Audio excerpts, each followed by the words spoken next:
Right, well, welcome to the Telsig podcast, everyone. We're joined today by four academics who've written a recent paper entitled Resilient Education, the Role of Digital Technology in Supporting Geographical Education in Ukraine. And lucky enough to be joined by the authors here today. So welcome, Liz, Simon, Daria, and Kate. It's really great to have you all here.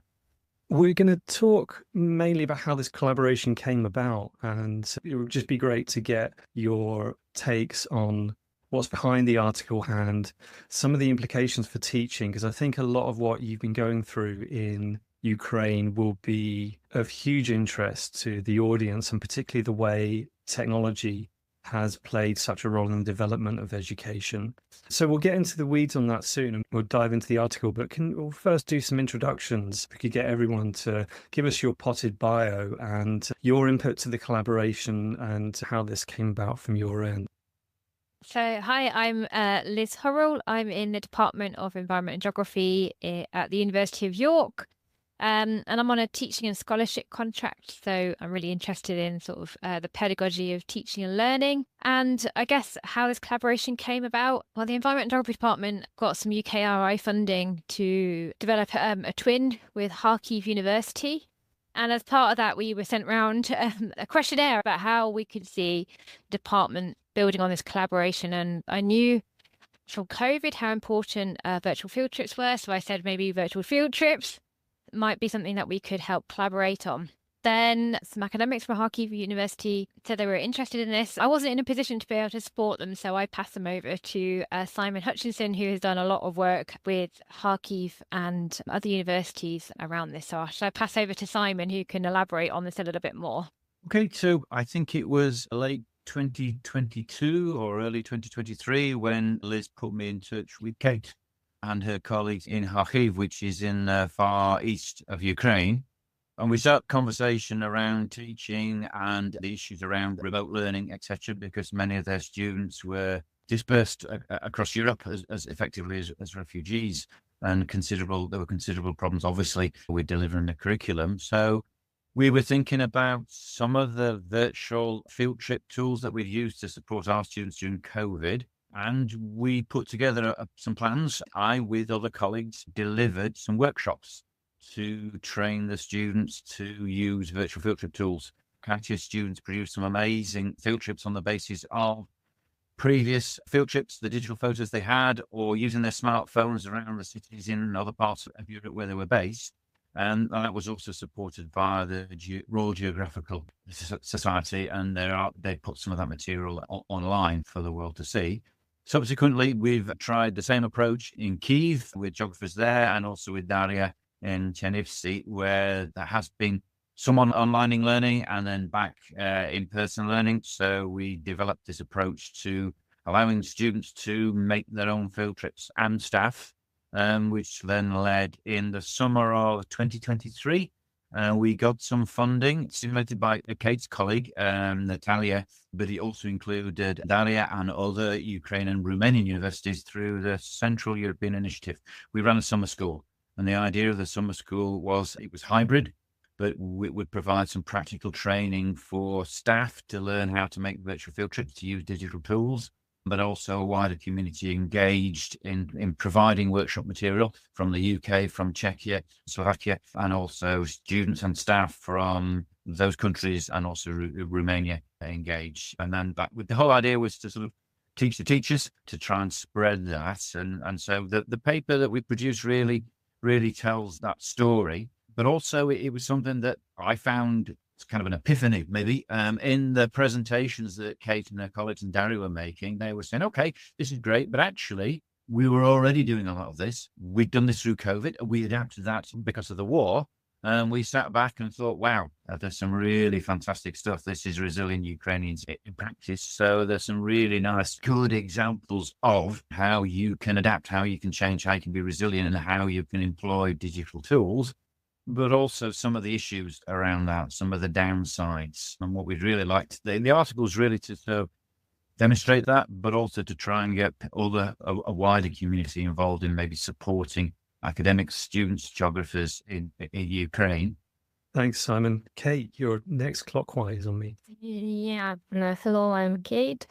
I will focus on creating virtual field trips. Thanks, Simon and Liz. And I'm adept in education of the challenges posed by the war in Ukraine.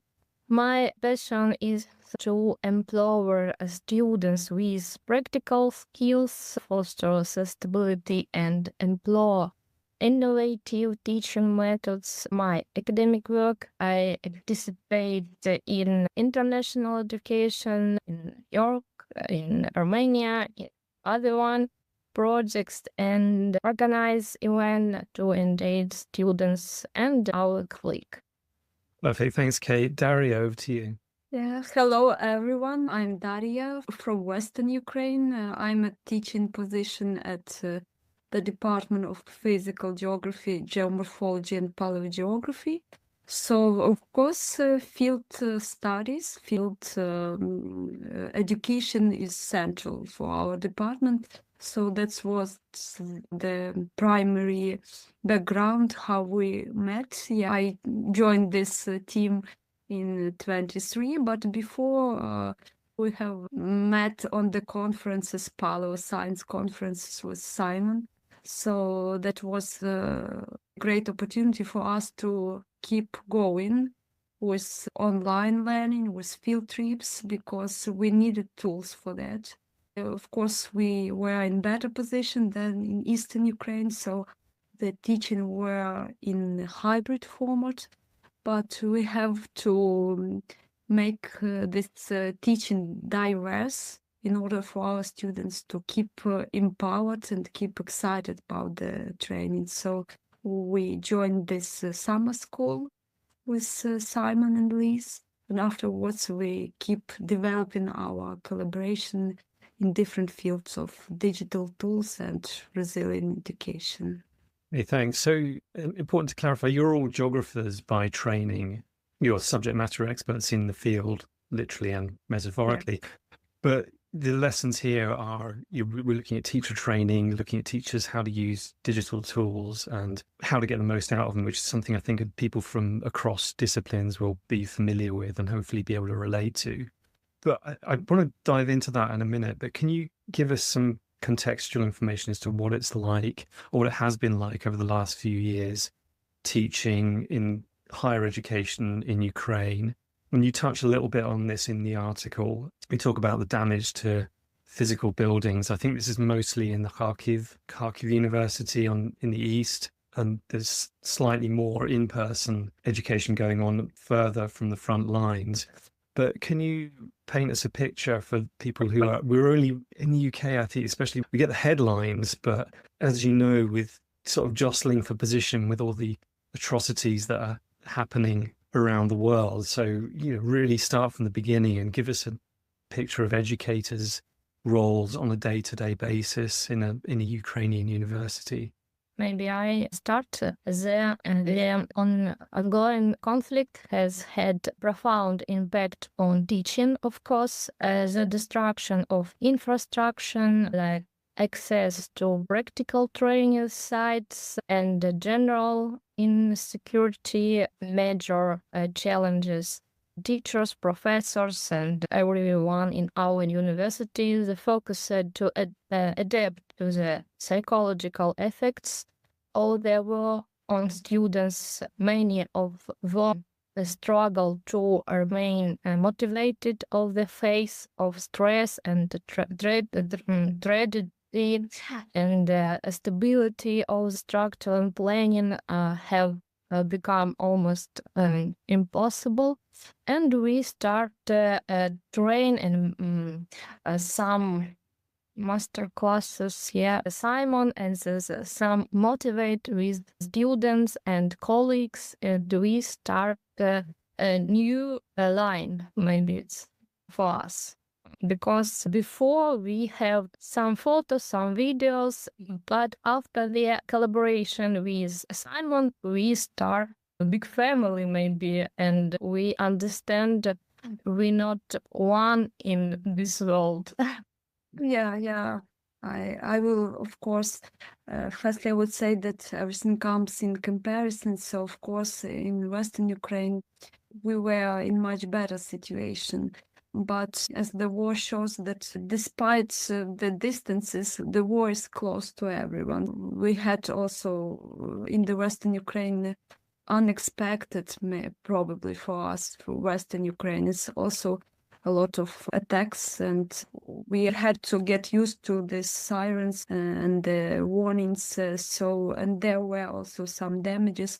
But I guess the biggest challenge was this shock and fear that paralyzed us in keeping going in our daily routine education. So the thing was to adapt to this time, and I would say as the teacher, the thing was also important to make our students feel safe, and to like the pedagogy. I would say this was also the stuff to be with them in these times, and to keep them learning, keep them eager to stay in Ukraine. So in Western Ukraine, in the first year we had to turn on totally on online learning, but because of the previous COVID times, we were already prepared for that. So that made this process quite adaptive, flexible for us. But for me as the physical geographer, we had a lot of field trips. So the main limitation for us was not going anywhere in the field. We used to go on fields throughout the whole country, to the east, to the south, to Crimea, even before Crimea was like the main field sport for us to go because of the big diversity, natural diversity of this peninsula. But after 2014, we were limited in that. So we changed the destination to the west. We even went abroad for field trips to Romania, to Poland. But after the war started, we were also limited because male students are not eligible to go outside the country. So it was another issue that we had to adapt. So only mountains, the most remote mountains, were eligible for us, but also because they were close to the border, the access to them was also restricted. But it was only the first year, and afterwards, seeing that it's quite safe, we changed the format to the hybrid one, but we allowed the students to stay outside the country if they already has moved to other countries because of safety issues. So we provided this online format. But now, I don't know if it's good, but in different senses, we get used to all these challenges. And we have gone to the physical format, so we are totally offline now, except of the master students. And so digital technology in this case is quite important for us, because we know that we have a lot of limitation as physical geographers in this sense.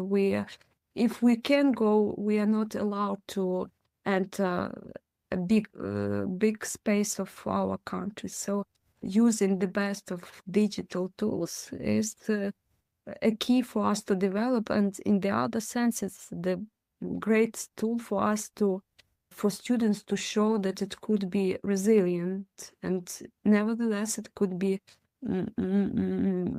not less interesting. So because of this international cooperation, it's possible for us. And that is why we are really excited about this international, not only research community, but teachers community that can help us to stay resilient. You touched on quite a few topics there that we'll return to. Kate, especially your point about student motivation, and there must be some implications with student numbers and whether physically students can study either online or in person. This must be the priorities of the country are shifting all the time. So presumably this plays a role. And please, any of you chip in on that if there's more to add there. But I'd also like to get a picture of the field of geography as well, if I can. There'll be a lot of people listening kind of now realizing that the way you teach geography and what geography is as an umbrella topic is probably very different from a lot of other topics that we talk about on this podcast. Here's everything from STEM to more traditional classroom-based topics and book-based topics. So give us a broad picture of what a geography program looks like. What modules would you be looking at? How much of it is theoretical and how much of it is out on the field and chiming the need for physical presence? Becoming as independent country, quite young independent country, so we had some chance to develop quickly in this sense, and in, I would say, in this skills that are required for geographers, we also alter a lot during the years. And now, even now, we have another form of changing the content of geography teaching. But we understand that now, as never before, the geography is such a relevant and up-to-date program that integrates a lot of different directions of sciences and so on. So in Ukraine, geography involves social sciences, earth sciences, environmental studies, and regional studies. So it's quite a big mix of theoretical learning, but in our bachelor curriculum, 10% is field modules. So we are focused very much on the field studies. Every year we have a big module of field trips that incorporates all the S sciences like geology, meteorology, geomorphology, geology, and then like complex studies. We have also like economical practice that involves learning regional environmental management and communities need sustainability. So that's also the issues. So in this sense, so physical presence is very important to learn the skills. So that's why we are looking for this comfortable and very easy in use tools that can reflect all the fields that we can't access. Yeah, Simon, do you want to verbally expand on a couple of those that you've outlined? It just that in the UK, a geography department would include both human geographers and physical geographers. My understanding is that in the departments, the universities that Kate and Daria work at, they're entirely separate. And so my impression of Ukrainian universities is that there's lots of disciplines and sub-disciplines, and they form their own independent departments, whereas the trend in the UK is almost to go the other way. We aren't a geography department. We're part at Salford University. We're part of the School of Science, Engineering and Environment. And I know that's in common in lots of UK universities. So whereas we're coalescing, those individual disciplines are still apparent. That means that there is a high degree of specialism. That means that there are some really well qualified students and really specialized academics, which is fantastic and a fantastic resource, but also going forward and anticipating the kind of budget restrictions that we're all experiencing and post-war Ukraine will experience, that's also going to, I would imagine, will be a risk. And so the universities managers will be looking for economies of scale, just as they have here. The other thing, when I was sort of researching, when we started working with Kate, was cadastral studies. Cadastral, to Google that and work out what it meant. My understanding is it's something to do with surveying. That sort of practical dimension is, there seems to be a strong practical component that's involved as well. So there are, things that you wouldn't make. Surveying would be within a university department in the UK, but here at Salford, it would probably be in civil engineering, something like that. So it's, on the one hand, geography is broader, but on the other hand, it's more constrained in Ukraine compared to the UK. So it makes working with these guys interesting, but also you can't always make the kind of assumptions that, well, it'll be like us. Actually, it's not, which obviously is something we need to recognize. Geography programs in our university typically included modules such as hydrology, geomorphology, and natural resource use, environmental. Yes, we are And we use GIS technology, and students develop transferable skills in spatial analysis, environmental planning, and sustainability and other one. But field trips is very important for our geography. Many students now in our university are currently abroad, and it's difficult for all of them to do internships, and funding doesn't allow internships, but field trips funding doesn't not allow, because its basis of these practices, these field trips are destroyed by bombs and other one.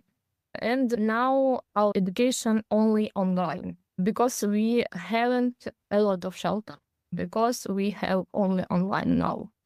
But we try next semester, our university try 30% offline. It's a terrible situation nearby our city. Yeah, I was just going to say, for anybody who kind of isn't really aware of geography and what geography entails and why field trips are important, is that, you know, we can be teaching students about rivers or soils or whatever, but it doesn't really come alive until you go out into the field and start to see it for yourself, or start to test variables within those different components yourself. So the field trip is really, really important for linking together the theory, to bring it to life, really bring that theory to life, but also then to, as Kate said, develop a lot of those practical skills for helping us understand some of the environmental processes that are going on.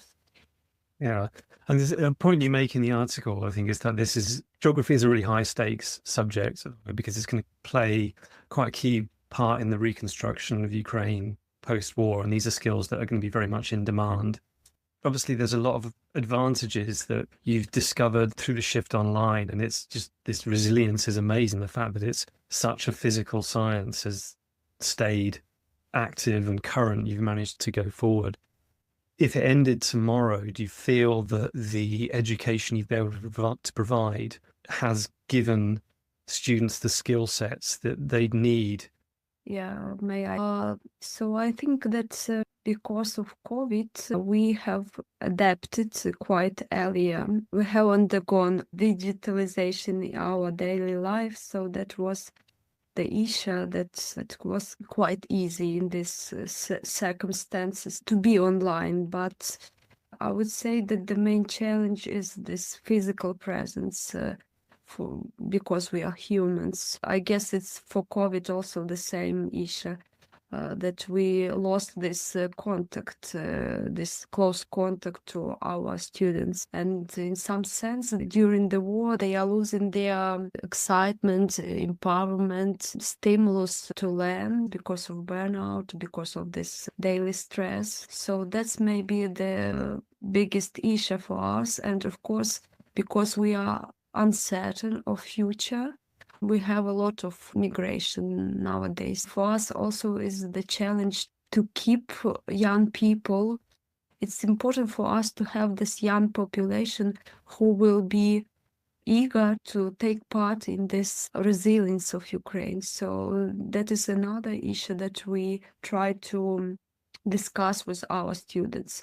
In professional skills, we've got a lot of advances, of course, because we are in touch with the daily progress. So we are trying the best tools that we can to explain to the students the problems, to even not being present physical, because, of course, we have the biggest issue for us, even for geographers. That's why I said that we are geography education is very relevant one, because we have to talk about the sustainability. We are also following this global development goals, and because of war, it's even more challenging for us, but we are looking to the international values. Of course, we are trying in this way too. Geography is the key education for this sustainability and resilience, and to solve this problem, these digital tools help us to see what is going on in the combat areas that we don't have physical access, but remotely we can monitor what is going on there and make some analysis, data analysis, remote analysis to show that to the world what is going on. So these skills would be even became better for our students, but physical limitation is the big problem still. Yeah, Liz and Simon, just sort of pinging back to the UK for a minute, can you paint us a picture of how geography looks in Salford and York and how these departments teach? Do you have parallels with what's going on in the Ukraine? Are you taking advantage of some of these online things, or is it the fact that it's such a physical science that you're still very much in the field? I mean, have you adopted any of the technology and the tools that they're using out in Ukraine for your own courses? So, yeah, I mean, fieldwork is important in all geography programs. Many programs that have accreditation. And so when we get accreditation, the dimensions of our course, including fieldwork, are part of that. So we take students on both day-by-day field trips, so day field trips across all 3 years of the program, and there are also residential field trips as well. So when in COVID, we couldn't do that, and so many people built virtual field trips.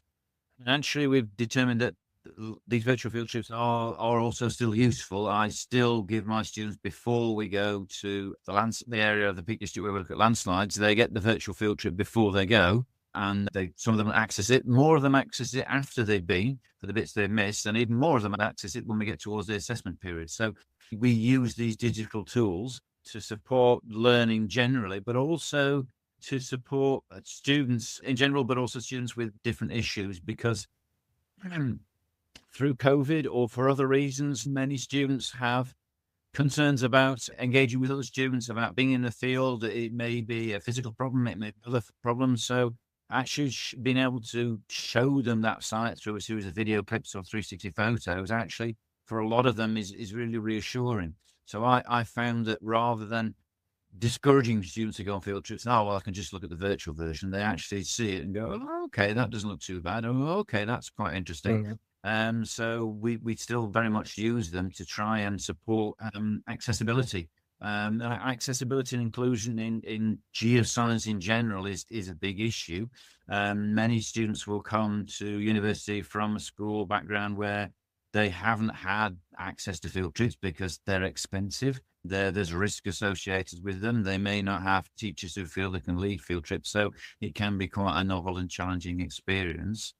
And actually, I suppose using digital tools to support fieldwork is quite a good way of getting value for money. Rather than you just go on the day and that's it. Actually, you can look at it before you go. You can look at it afterwards. It's a good way. And then maybe you rest that site and go somewhere else, but it's still there available to compare and contrast.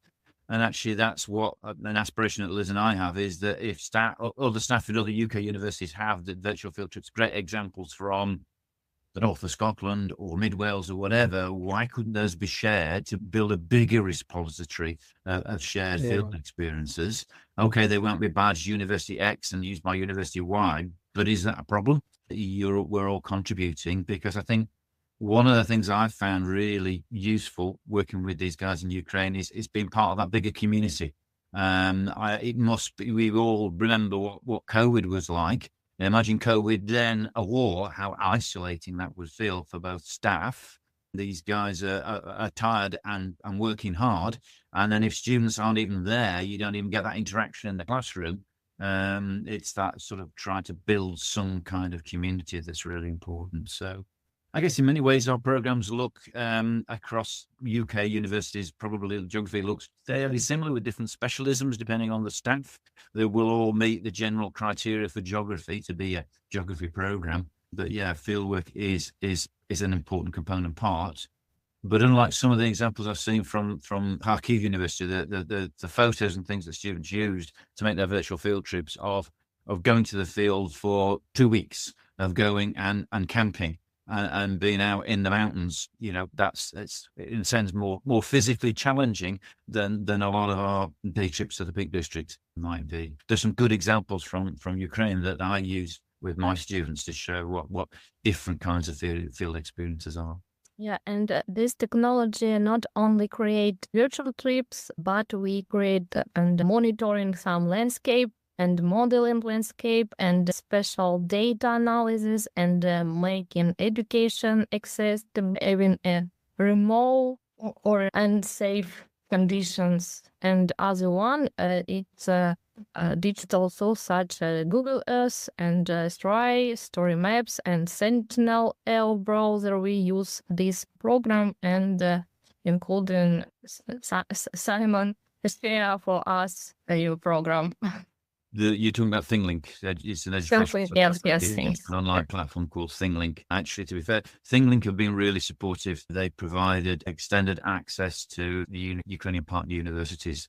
The point is, it's relatively easy to use for both staff and students and really flexible. If you don't like it, you can just change it. You can upload in minutes. You can add tags. You can make a basic virtual field trip in about an hour. Some of the students have made some really good virtual field trips from quite limited resources because they don't have 360 cameras, they don't have drones, they're not actually in the field. But getting students to create them, I think the main thing is it was fun, it was different, it was a bit more engaging, a bit more motivation. But some of the outputs have been really good, and actually some of them I've looked up and thought, oh, I need to ask, how did you do that? Actually, that's a really clever idea. So I'm learning at the same time. It's fantastic.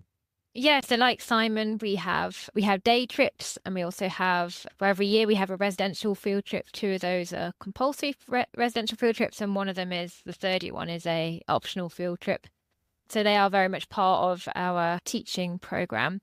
In terms of virtual tools, we're still in a development stage because we've just had a massive restructure. So we haven't quite got as far as Simon, I don't think, in terms of development.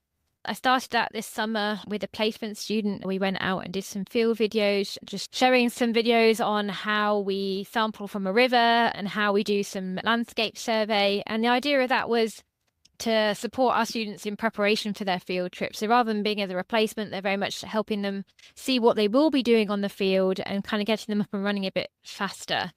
And so what we did was we created those for our own students, but we also then shared them with Kate at Kharkiv, so that they could use these field technique videos as well. So like Simon was saying, we're very keen on trying to share resources, particularly in UK higher education. Resources are very limited at the moment. And I think the more sharing that we can do, and we can show that we can do it via these different platforms, the better our education is, I guess, really. We're also thinking a lot in our department about the sustainability of field trips. Again, not seeing virtual field trips necessarily as a replacement, but if it's going to enable our students to be able to engage with people and countries further afield, then that can help us address the sustainability challenge. We're not then flying students out to these places, but we might be able to bring those places into our own teaching and learning.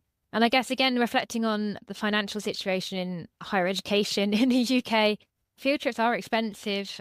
And although I don't think we've cut any field provision, I guess there's always that worry or that concern that they might cut them in the future because they are so expensive. Hiring a coach is very expensive. Also, again, thinking about like today, we got 50, 60 mile an hour winds. Having these kind of videos or these virtual field trips are also a useful backup for if we cannot go out into the field, that we've said we're going to go out and then suddenly the forecast means that we cannot go out. At least we've then got a backup to be able to still engage students with the field environment, even if they're not actually physically getting out there. Yeah, it's interesting listening to you talking, because we're just describing geography to an applied linguist, just sort of giving away my voice. It's kind of, you teach a linguistics course and it will be the same wherever you are. And obvious when you say it, but obviously teaching geography in the Peak District or the Pennines is going to be completely different to the kind of things that you're focusing on in, the Slovakian mountains, and it's so locally relevant. So it's the aspect of collaboration, it seems to make so much more sense. In many courses, I guess, where you study just doesn't matter. You wouldn't necessarily be able to infer the kind of things that you were studying because of the location. But with geography, you can the sharing becomes so much more important because you can study things in respective locations that you simply can't study elsewhere. I think we keep talking about the work for geographers as it is for biologists and geologists and other disciplines that have field science. But for the students, it's often the thing that they remember looking back. And it's the thing that sort of we try and embed the field trips so that it's quite good for getting students talking and engaging and sharing and participating. It's good for student retention. So that's the issue that in Ukraine they had. I mean, I know Daria in the conference presentation, she was talking about actually you put together some little video clips, some almost like podcasts and YouTubes and things to try and just give people, the students, that sense. And that's one of the issues that Kate has in Kharkiv, is that the students they're not on campus, they're remote. And, lots of people students will remember the YouTubes that they got, and we all remember the Teams meeting that we had, and that's fine. So, if it's blowing a gale, then it's a great way to have a meeting. But on the other hand, it's a great way to talk over distances. But actually, it's not the same as being in the same room. You need that blended, you need that hybrid, you need that human interaction. But actually, weirdly, that's also kind of where virtual field trips are useful, because if you've got a student and they're sick, they have freshest flu, they can't come. They're one of the 50 students who can't engage. You don't actually want them on the bus giving everybody germs. If they can't come, that's okay. But if there's a virtual version, any follow-up activities, they haven't completely missed the party. They won't have had that field experience, but they can still see the site. They can still be embedded within a group. They can still engage. So what we're doing is trying to promote using digital tools alongside the in-person experience for people who can't be there ever or can't be there for that particular occasion. And just as, they might be, it's relatively easy for us to get to our local sites. We tend to use, because we're in Greater Manchester, sites within, nobody wants to sit on a coach for more than 2 hours, but actually there's some, we could have virtual field trips remotely in glacial environments or in desert environments. It opens up the world. It gives, a better experience, a wider sense of experience. So virtual does do many things, but it's by no means instead of, it's definitely in alongside as well as. That's the key thing.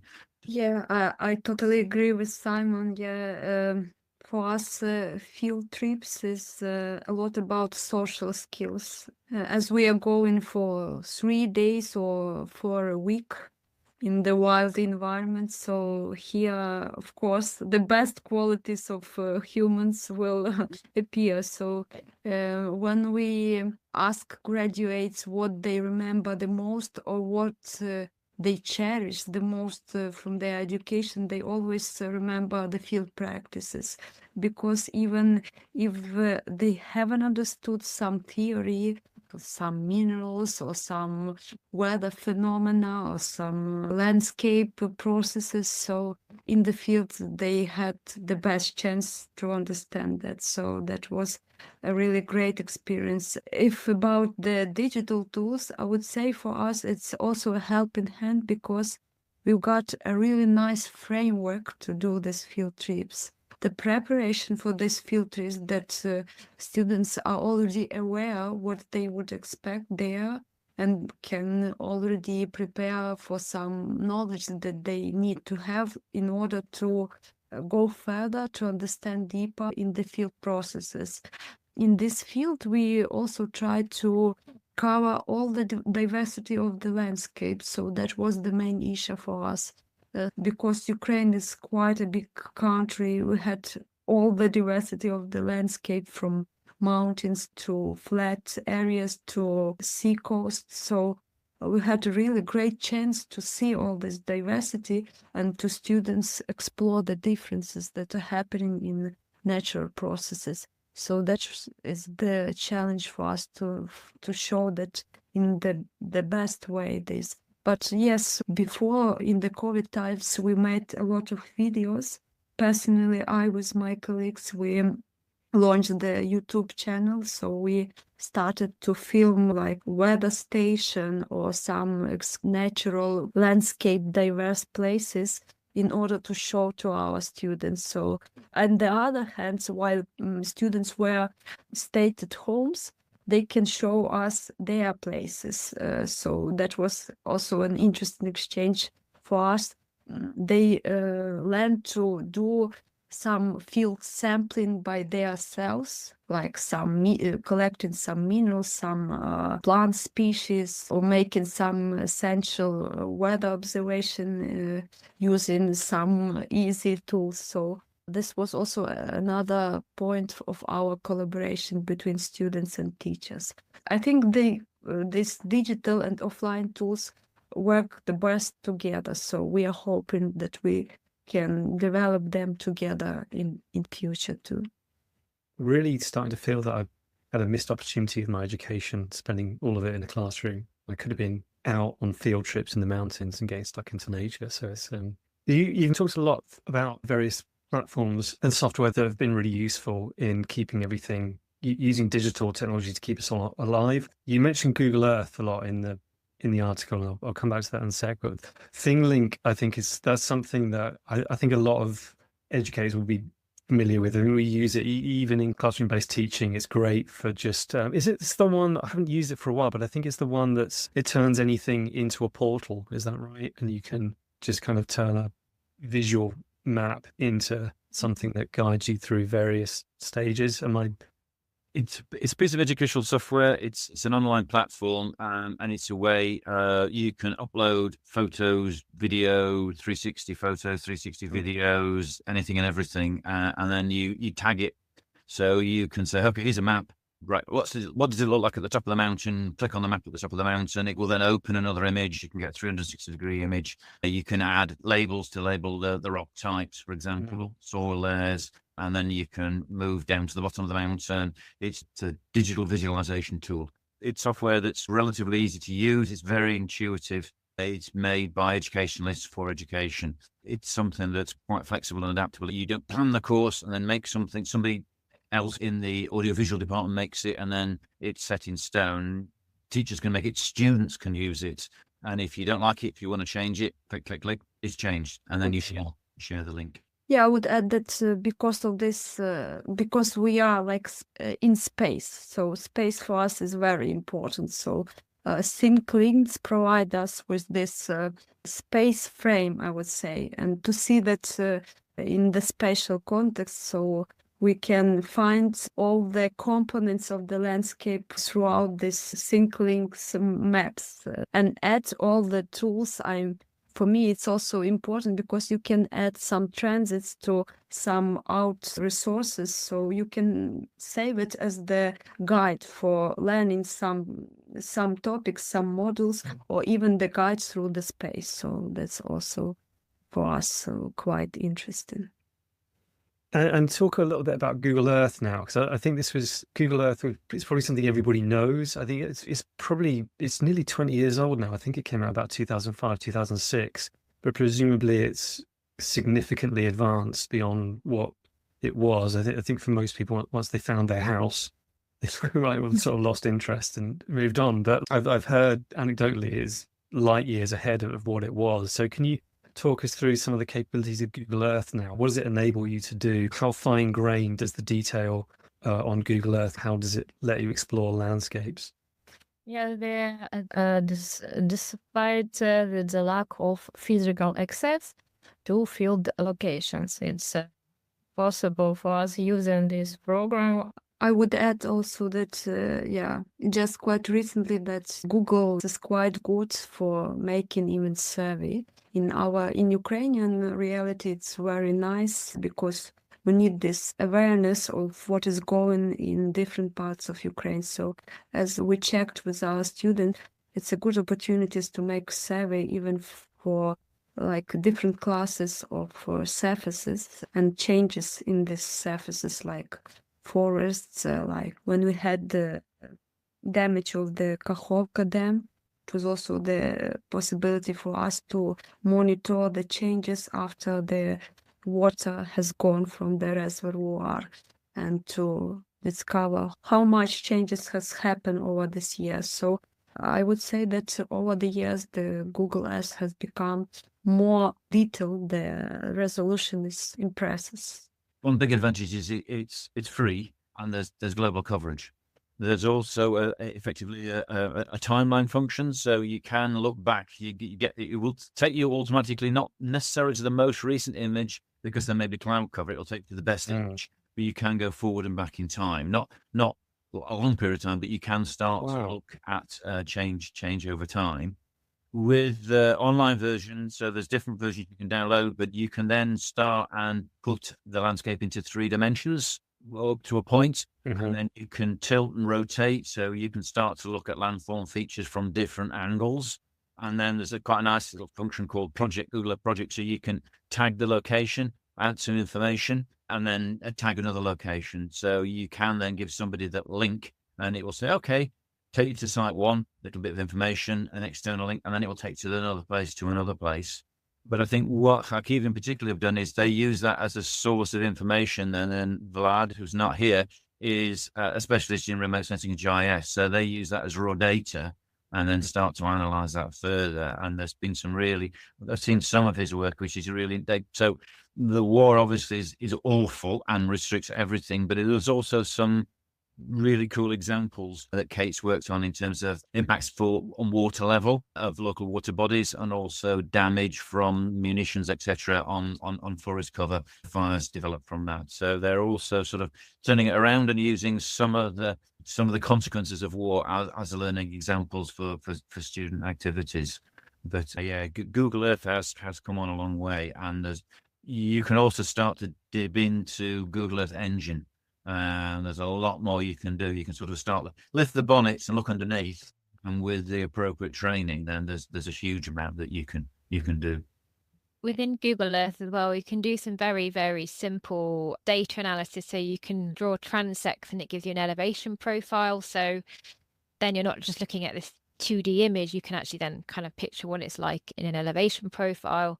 And then you can also do some very basic, we call them polygons, like we can draw squares around things. And when we're thinking about doing analysis through time, you can then look at the same square and you can do very basic measurements in Google Earth as well. So I guess as geographers, we often have access to other packages. So things like ArcGIS, and then we can also have access to some satellite images. So I guess in a way, Google Earth is it's free, it's open access, but often universities might subscribe to packages that give them more sophisticated tools for analysis as well. So I guess there's different levels of these tools that you can have. But I think the big thing about Google Earth is that it's free and so accessible to everybody. Hey, I don't think you mentioned explicitly in the article, but I was going to ask about this. I'm conscious we're up against the clock, so I'll just keep this short and we'll get on to collaboration opportunities and ways in which people can contribute. The final question about the tech I just had was about virtual reality specifically. I mean, we've had people on this podcast before talk about how higher education is really now making use across a range of disciplines of virtual reality, and it's not the natural sciences and the STEM fields that you normally associate it with. I don't think, correct me if I'm wrong, I'm not sure if you referenced VR specifically here, but is that something that you have messed with much in terms of like students get access to terrains via headsets and packages like Blender that create 3D landscapes? Is that things that you've explored? Yes, the barrier is always money. Yeah. So the virtual field trips, I talk about visualization tools rather than virtual reality tools, because actually basically a collection of 360-degree photos and video, etc. It's the best way of remotely accessing that environment. I spent a lot of time talking to some of my colleagues who do VR, and a lot of the games engine technology, Unreal, for example, is getting more and more accessible. So we have had some discussions about using Meta and having an immersive experience with the headset on at some of the field sites for which I've got virtual field trips. The issue is it takes a long for somebody who's familiar with the technology, you need somebody who's familiar with the technology. You need access to the technology to build that VR environment. The thing is, then that VR environment is good for that environment. And so the demos I've seen, it will start to look like the real landscape until you look down, and then you realize it's horribly pixelated. So using ThingLink and other things like Google Earth, it's accessible. It's not the most convincing all the time, but it's something that anybody and everybody can use. But sure, VR will be the next thing. But if, like me, you wear glasses, then the headset is not nice. The headsets are expensive, but everybody has a phone. Well, not everybody. Most people have a smartphone. Lots of people have laptops. You can, get a similar experience. So it's that technology is available and will become increasingly available. But at the moment, there's barriers in terms of the cost and time for making those VR experiences, and then having the kit to experience those VR experiences in terms of having the headset, etc. But yeah, it's something that we're exploring, but it's something down the line. Yeah, that was the point that this is a podcast I did with Sam a little while ago. My assumption was that it would be too expensive. It's just beyond the reach. And because I was thinking of MetaQuest headsets and everything, he was really saying that the barriers are coming down and that simpler solutions like phones in a set would be bringing things to within the reach of most, mortal budgets. I think the key barrier though is the development cost to actually make a bespoke. So, okay, this is my site. It's having someone to have the time to build the virtual environment for that landslide or glacial environment or whatever. If it was something that was then hosted a game, and then that game would be sold to hundreds, thousands, millions of people, then it would be really cool and it would be really good because they would make the money back. Being able to just say, okay, this year we're going here, somewhere in the Peak District. Next year we're going somewhere in Ukraine. It's exploring how you would do that so that it's worth it's cost effective. And I know, so we have there are examples. For example, University of Chester, they have a little VR simulation of sea level rise along the North Wales coast. So it's a VR of what you would experience if you're one of the static caravan campsites along the North Wales coast with the sea coming in. Now you put on the headsets and you experience, but it's a few minutes. It's a very constrained environment, and it's okay. This is what might happen. The caravan's floating away, but it's not. It's real enough to give a level of information. I wouldn't say it was realistic, but it's in the developmental stages. Yeah, it'll be interesting to see how that does develop. Yeah, I think there's all sorts that you can do with, digital visualizations and things. But we kind of observed during COVID is that you've got to have a purpose. It's got to have a reason. How are you actually going to enhance learning by doing that? And I think particularly in geography with virtual field trips, it isn't necessarily just about the looking and seeing. It's also kind of that observing and analysing. Can you couple your virtual field trip with real life data that students can then go and analyse and get really thinking about that environment? So I'd be really interested to see how VR goes, but I think it's really, really important that we just don't get caught in the trap of, we can do this, so we can do it, but should we do it because is it actually going to enhance learning, or are we just doing it because it's cool? So I think I'm always kind of a bit wary of some of the new stuff because ultimately you can sometimes hand students a tool and you say, I've made this virtual field trip. But if they don't really understand what they're supposed to get from it, or they come away not sure what they've got from it, then it's not enhancing learning at the end of the day. Yeah, I mean, this is a perennial concern. I think everyone across disciplines is using technology in their teaching and learning. This is they're grappling with. Is this just novelty of the new, or is this actually adding something to the teaching? So I think I wanted to get to a really important point here, which was there were just ways in which people can contribute. And you've mentioned collaboration and the importance of collaboration. And obviously there's resources there that people will be building. And it's really great to get these networks in touch with each other. A lot of our audience will be learning developers, learning designers, people who create materials from not necessarily subject matter experts in geography, but with the ability to create resource banks and to take material and present it in quite an engaging way.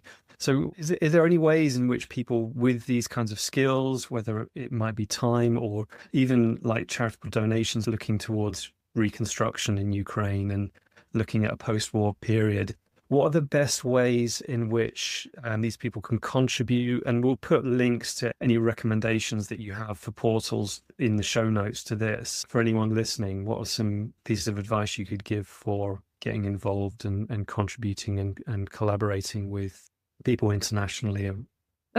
Okay, so of course, as I said, we are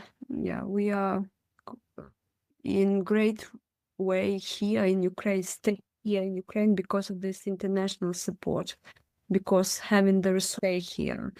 And for geographers, it's the key to have this space before us.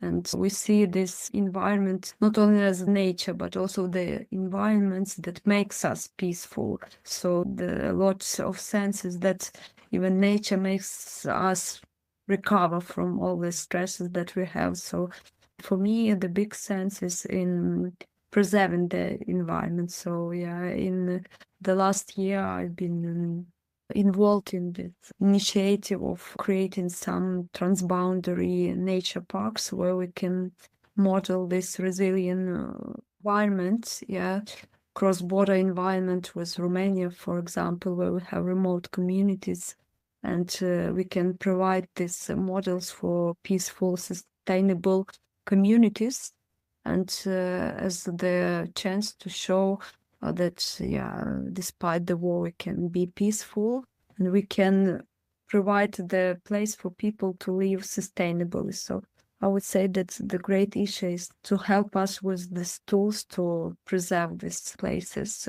To also another issue is to recover or demine the territory that we have. And we are aware that would make a lot of time for us to recover, but for this recovery, for make this space safe is also another issue for us.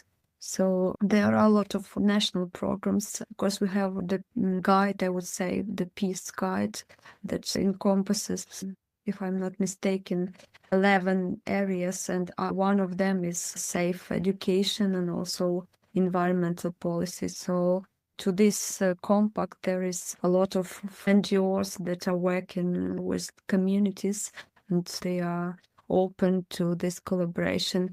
For us as educators and scientists, we appreciate very much this international community where we could be heard and could be seen. And for us, it's a chance to show that we are still here, we are still in Ukraine, that Ukraine is a big European country which values European values. So for us, it's very important to stay in course to the West, to show that we are trying our best to be with a part of that community. So for us, the main thing is this collaboration to be supported, not only financially, but I would say with informational resources, as Simon and Liz do all this time for us, providing the best technologies that we can use, providing, I would say, even this experience for students that they can't go abroad or can't go to the field trips. In this sense, using these virtual trips, we can show them how the world is, how a lot of processes are happening in nature, not going outside. So for us, it was the idea with Simon to create this big community of knowledge and resources that could be shared between us. Some manuals for teachers to teach online or to teach hybrid learning. So this is also about the community, the international community, where we could show Ukraine, where it could be seen, and in turn we can use the best of the world experience.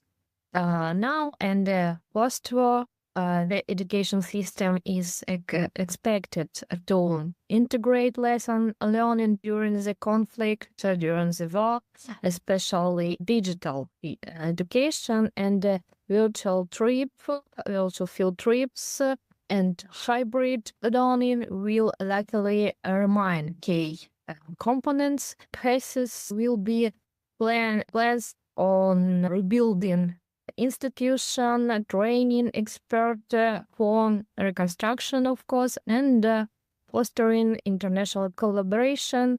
There are significant opportunities for international scholars to support Ukrainian education. They are included creating and sharing digital materials, offering experience in rebuilding programs, and facilitating joint research projects, and of course some equipment for us. Yeah, I think the teacher training, Daria, that you mentioned, and obviously the resource bank as well. Fantastic ideas. I think these are already up and running for other charities and for other teacher training opportunities. People could volunteer and donate time. And if they are experts in resource building as well, there are banks and things that they could contribute to there. And just in terms of Liz and I are always looking for other funding opportunities. There are funding opportunities out there for research. They're less apparent, less prevalent for teaching. I think if anybody is interested in contributing, in trying to get involved in supporting Ukraine, then there's probably somebody on your campus who is doing some work. There's probably someone on your campus who is Ukrainian. So reach out and find out what they're doing, because actually it's about making the connections and reaching out and breaking down some isolation is a really useful thing to do.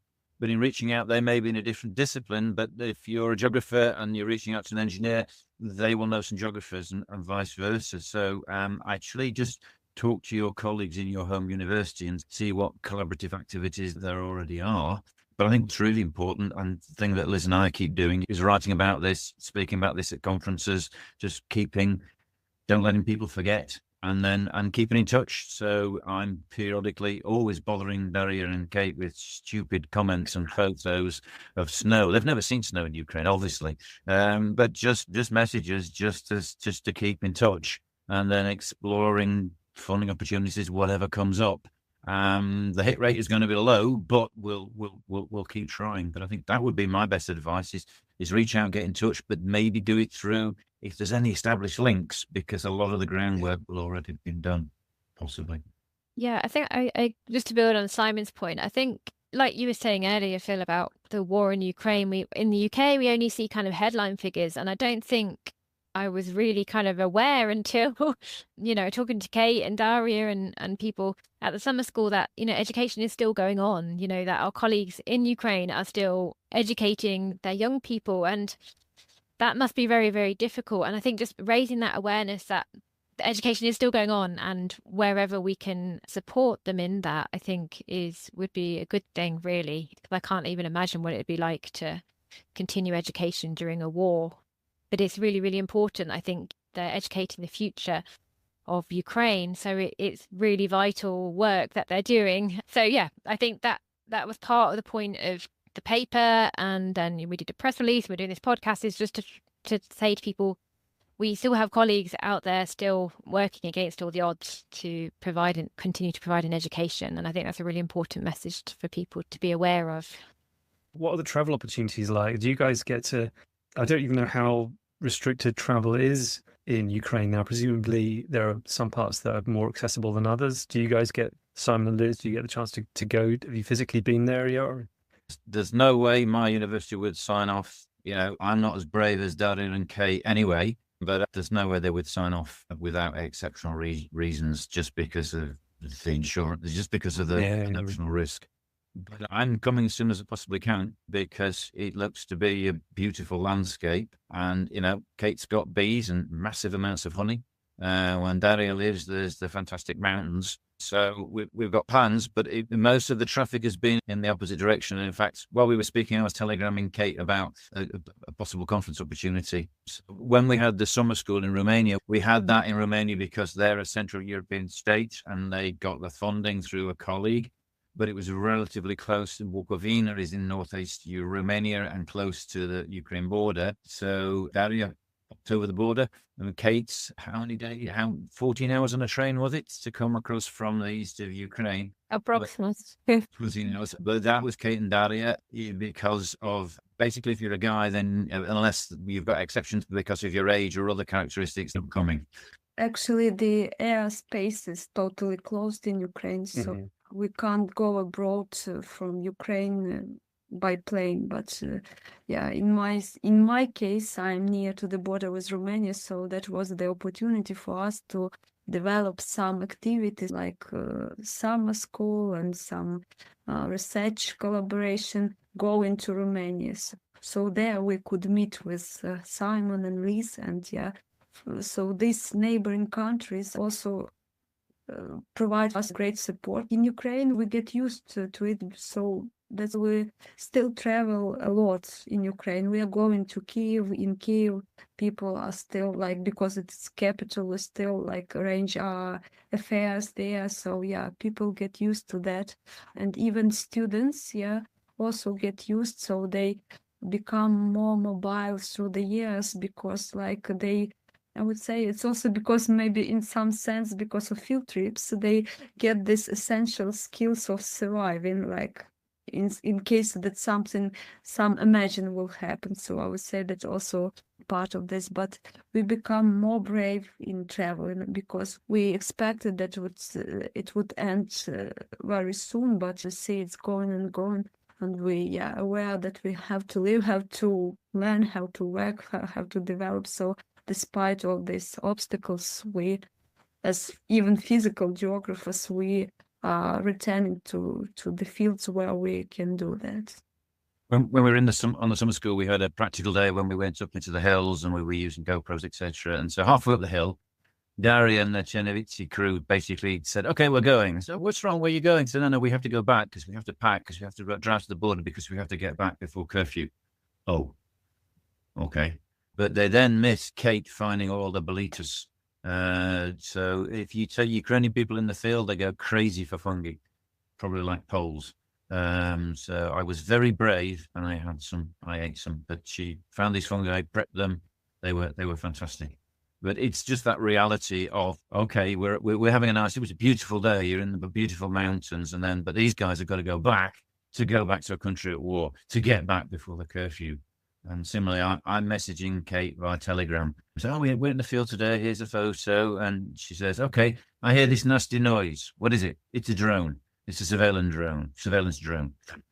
Okay, you'll have to delay the word I used in response to that. But that's their reality. And again, we're writing this paper, but she can't get back. She's the night in the shelter because it's too late to drive back to home because of the curfew. That's the reality of Ukraine. And I think we forget that because I've never been in a war. I'm a lucky generation. Yeah, there's no shortage of things that we take for granted. I think that's for sure. And a quick scan of the international headlines on any given day is a stark reminder. Is there anything that we haven't touched on in the paper that you'd like to just flag or expand on before we call time? I always say that because of these colleagues, of this huge international support, we are still empowered to live in Ukraine, and we still believe in Ukraine. So by this, I want to thank you to all the colleagues abroad who, like Simon said, just message is very important for us. We are sure that we are Europeans. And our case is the case like a chance to show that we can develop despite everything. And first of all, that we are humans, but we are strong humans if we are together. So thank you, all the Europeans that are with us.